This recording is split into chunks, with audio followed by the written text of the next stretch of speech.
Hello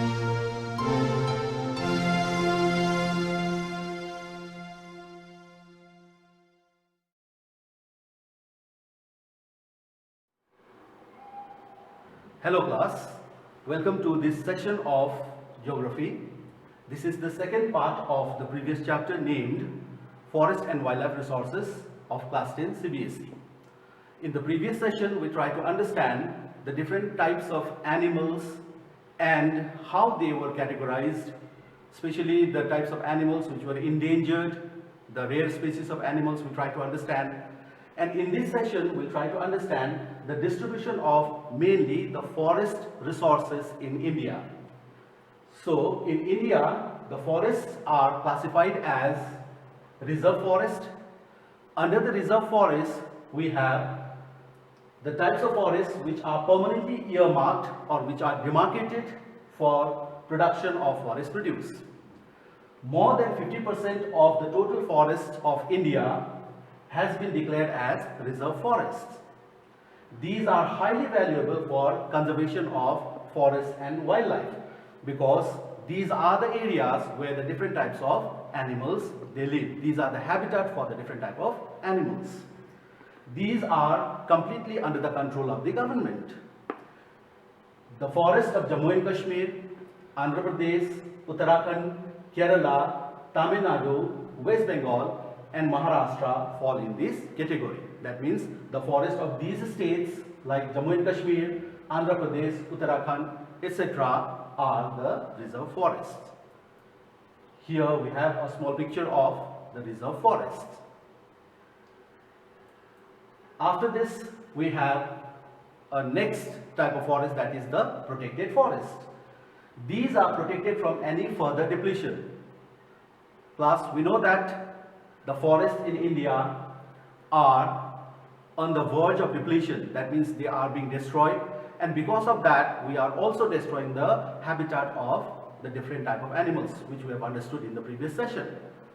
So these protected forests are completely protected. Any kind of activities, the destructive activities are not allowed in these forests. Around 1/3 or 75% of the total forest area of India is in this category.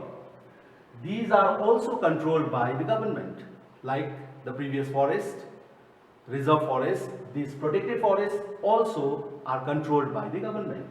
The forest of these states like Bihar, Haryana, Punjab, Himachal Pradesh, Odisha and Rajasthan fall under this category. Here we have a picture of the protected forests. After the protected forest, we have a next category of forest known as unclassed forest. These consist of the forests which are found in inaccessible areas or in the wasteland. Inaccessible areas means the areas which are not able to be reached that easily. These consist of around 16% of total forest cover in India. These are owned by government and also by private individuals.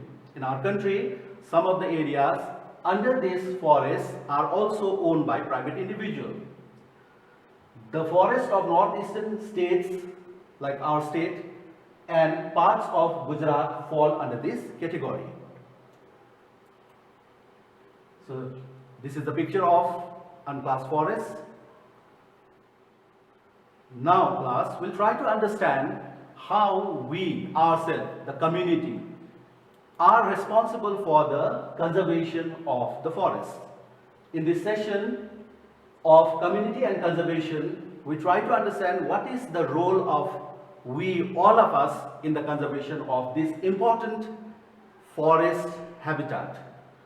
We often ignore that in India, forests are also home to traditional communities. That means many people, especially the tribal people, they rely on forest, they get their livelihood from forest.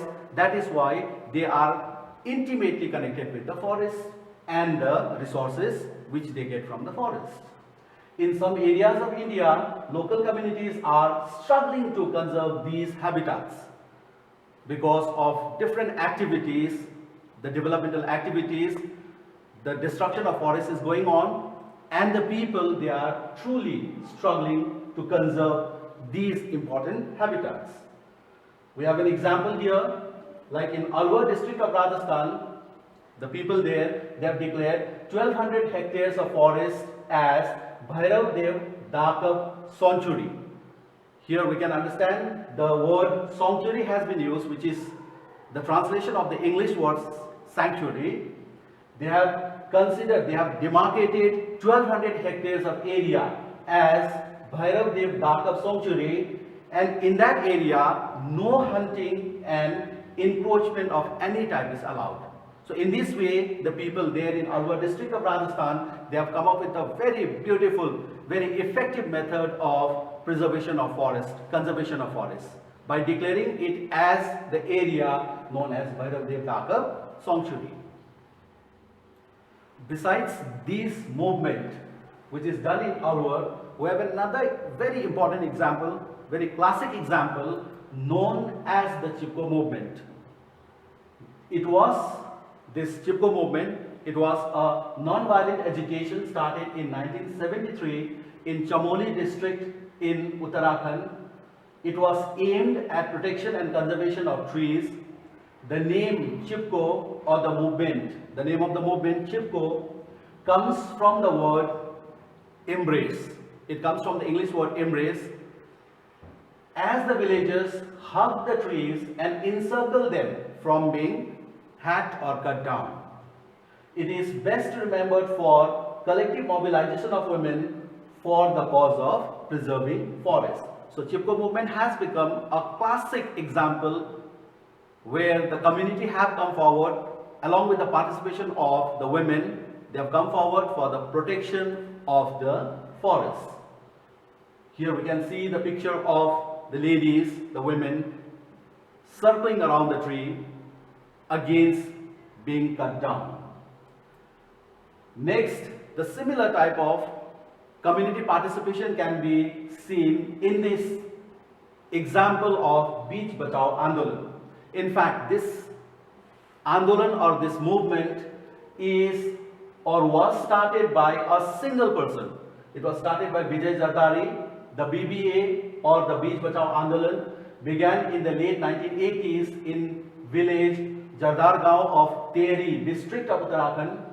It was led by, as I told, by a single farmer and a social activist, Vijay Jardari. It is famous for its unique movement to save the traditional seeds of the hills. Mr. Vijay Jardari can be seen here sitting with a collection of seeds.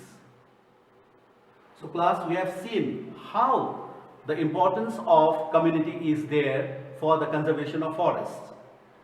We have seen the example of Chippo movement. We have seen the example of Vijay Zardari for the preservation and conservation of forests. Because of the example like this, the government of India also has initiated the program known as Joint Forest Management Program.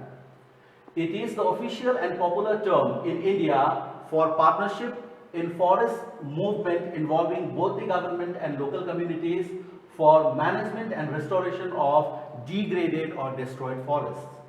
The local communities have both rights and responsibilities in use and management of forests. We need to understand that the local communities play a very, very important role here. They have got the right to utilize the forest produce, but they also have got the responsibility for the conservation of forests. Since the local people are engaged, they know what are the importance or what are the important types of forests found there and what is the importance of conservation of forests. Here we can see the community participation in the Joint Forest Management Program. So this way the conservation of forests with the involvement of local community is very effective.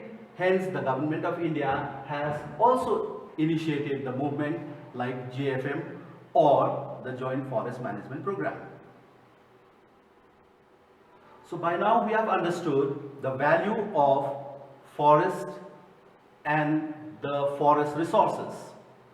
In India, we have a tradition of worshipping the different types of trees, and in this context we have the idea of sacred groves.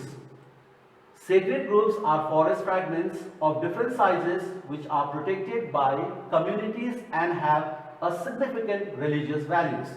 Some sort of religious values are attached to this patch of areas, and in these areas hunting and logging, that means the cutting down of trees, are strictly prohibited. They are often associated with temples, monasteries, or even with burial grounds. Historically, they find mentions in Hindu, Jain, and Buddhist religious texts. The mentions of sacred groves are also found in the religious text in Hindu, Jain, and Buddhist literature. So from this we can understand that in India we tend to worship the forest because they have got the religious values as well. This is the picture of sacred groves. Sacred groves, as we have understood, that it's a patch of land surrounded by trees which are worshipped by the communities and which have got religious values.